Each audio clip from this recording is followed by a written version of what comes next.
Alright, so boom, right. This is a practice story for Marvel Comics, and this one is Welcome to Reality. So in this one, everything is all realistic, but we're also adding Marvel to it. So, like for example, the mutants from the X-Men, they would just have genetic mutations instead of stuff from the X gene. So for example, like Professor X, he would just be a really skilled empath and a psychiatrist instead of being telepathic.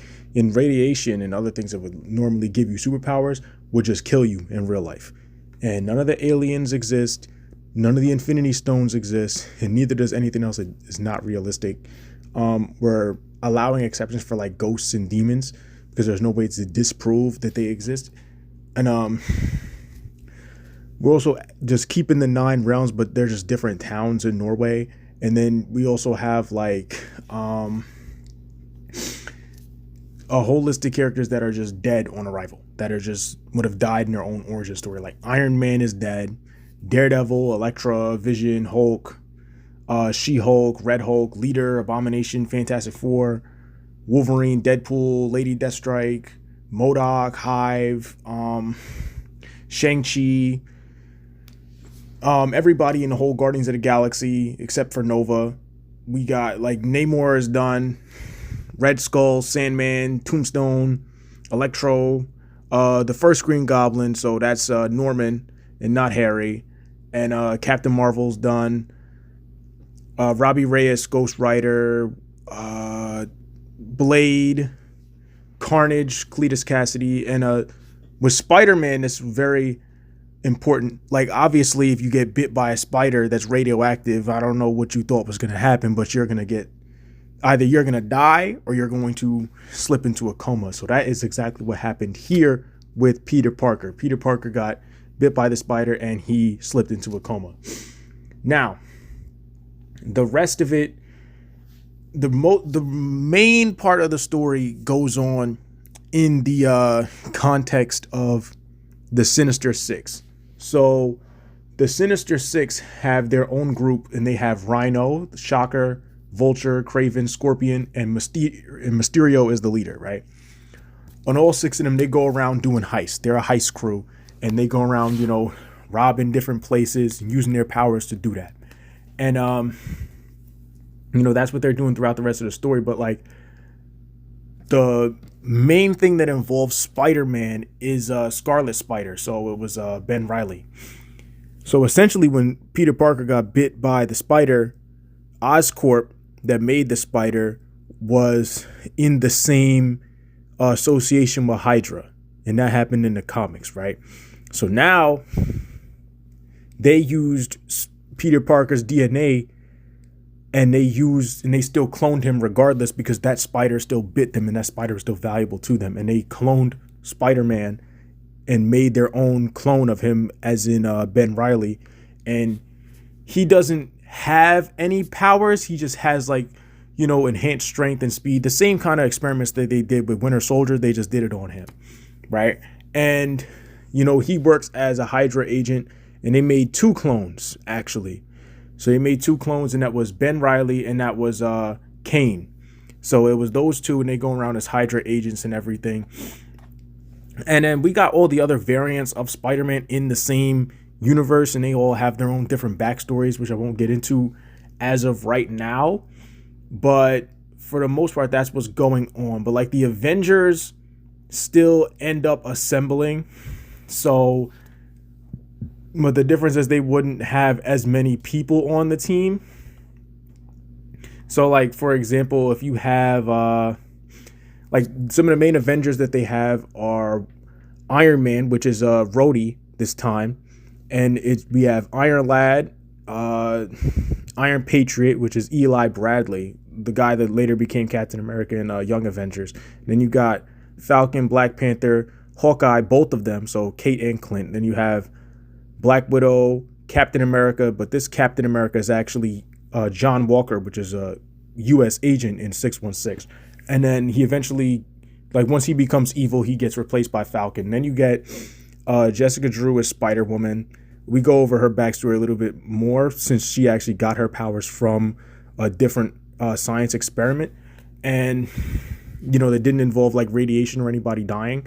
And then we got Donald Odinson, which is Thor's actual alias that he used when he first came to Earth in the comics. And then you got Jane Foster as the team's medic, right? And they all got their own like origin stories and everything and what they're doing.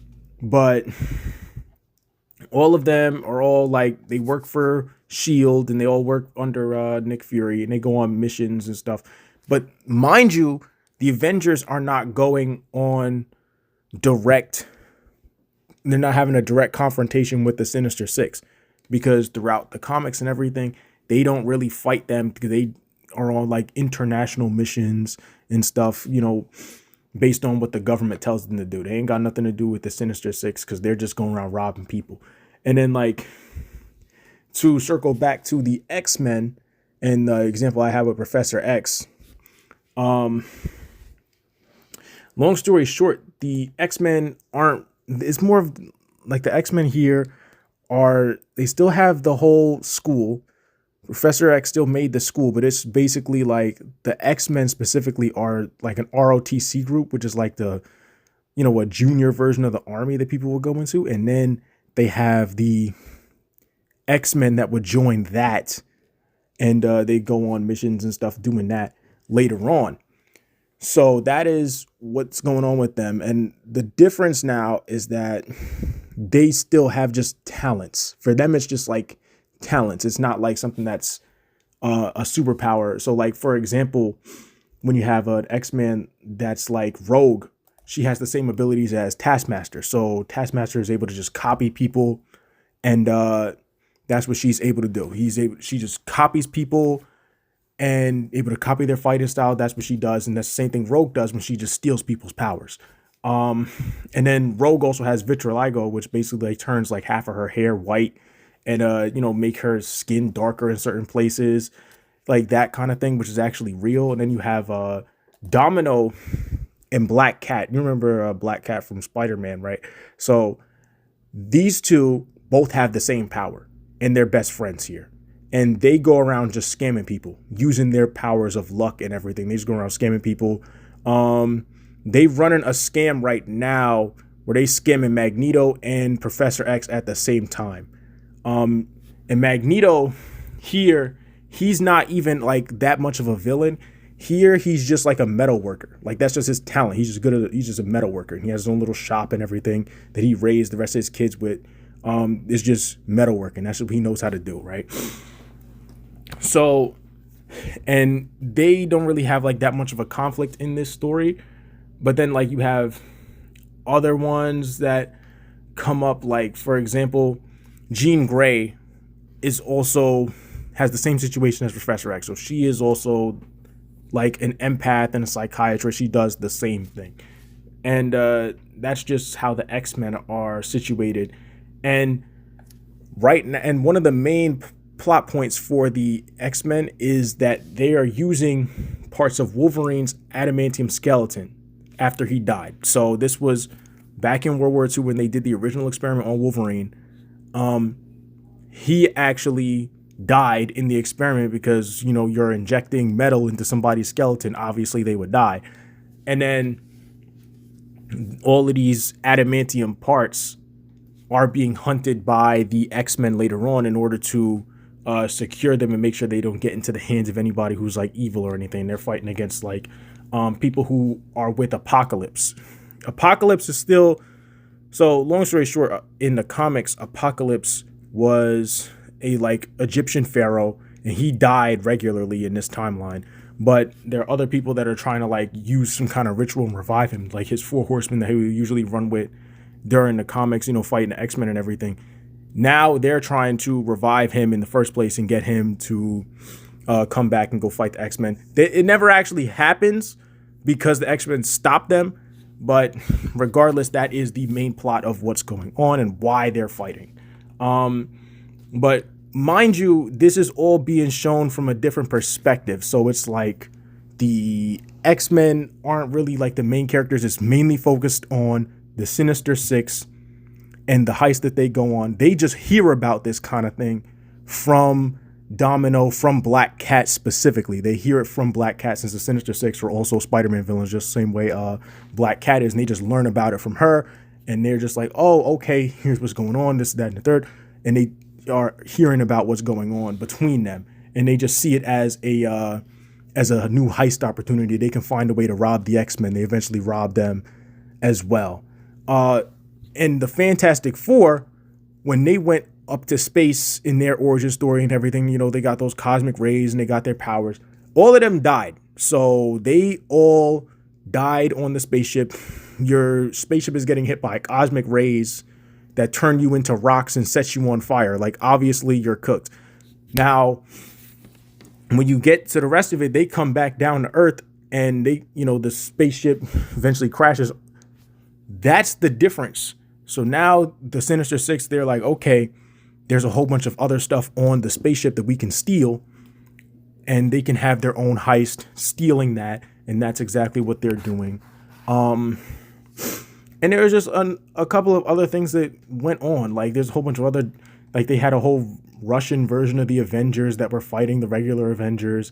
Like, Doctor Doom still takes over Latveria with his own suit of armor and everything. And this time, he has no actual villains because the Fantastic Four are dead. So the Avengers are the main ones that are trying to fight him. And then you have like the Sinister Six. They eventually end up stealing from Doctor Doom when they start doing heists in different countries and everything. And then like he also hires the Hand from Daredevil. Like the hand ninjas from Daredevil, they're still around. Nothing happened to them. So they're still active, even though Daredevil is dead. So that's a whole different thing with the Defenders. Like the Defenders, which like Iron Fist is just a guy. Like Iron Fist doesn't really have like his powers. He actually got his, he didn't get the Iron Fist, but he had his hand ripped off, and it's like a Winter Soldier situation with a prosthetic hand that, gives him like super strength and everything. And he still knows Kung Fu. And then Luke Cage, he got like, a little bit of his invincibility in jail. And then Jessica Jones just still has a regular super strength. And Punisher has the same regular origin story that he usually has, because he's just a regular guy with a gun. And that is like it for the Defenders. Like the rest of them, they just have a regular origin story. And then they also had Stick as well, kind of replaced Daredevil, but not really.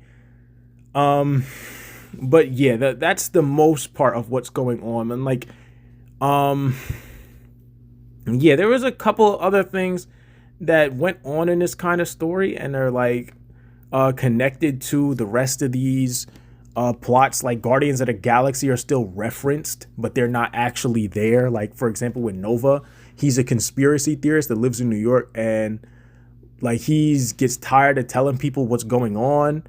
Like he has a like his actual helmet where he gets his powers. Instead of getting the superpowers that he usually gets, he basically just gets the ability to look at like Disney Plus and read Marvel Unlimited, which is like the main way that you would watch the TV shows and read the comics for Marvel. And he essentially knows everything that's going on with them, and he's able to put it together and, fit it together like, oh, wait, this isn't the same as what's going on in the comics. He's supposed to have this power, this, that, and the third. He knows that, but he's trying to tell everybody else that as a conspiracy theory. Nobody believes him.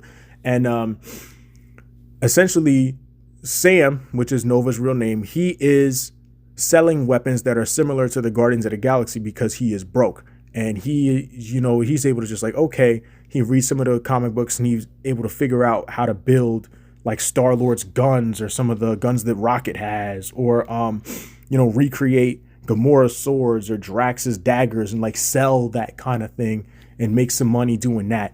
And he has his own company where he sells that kind of stuff. And, it all connects back to the Guardians of the Galaxy, but it doesn't involve that much of space. It's more just like, okay, Nova just knows all of that. And he like uses his money to hire private investigators, like Jessica Jones, in order to make sure that nobody steals his weapons and stuff like that. And he does it all legal. It's not like, he's another villain.